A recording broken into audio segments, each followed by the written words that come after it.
రాహుల్, అమ్మా నువ్వొచ్చావేంటి? పిలిస్తే నేనే వచ్చేవాడిని కదా. ఏం పర్లేదు నాన్న, నీకు థ్యాంక్స్ చెప్పడానికి వచ్చాను. థ్యాంక్సా? దేనికమ్మా? నా మాట నిలబెట్టినందుకు రాహుల్.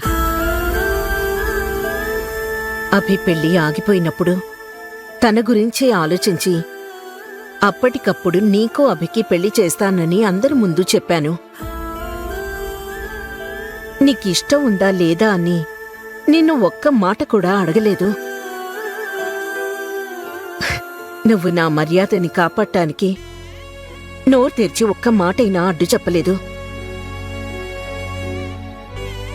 కాని అభి పట్ల నీ అభిప్రాయం ఏంటి?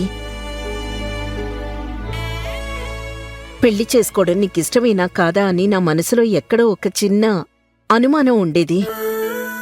ఈరోజు సరోజని అపోజ్ చేస్తూ అభి గురించి సపోర్ట్ చేస్తూ నువ్వు మాట్లాడటం నాకు చాలా నచ్చింది.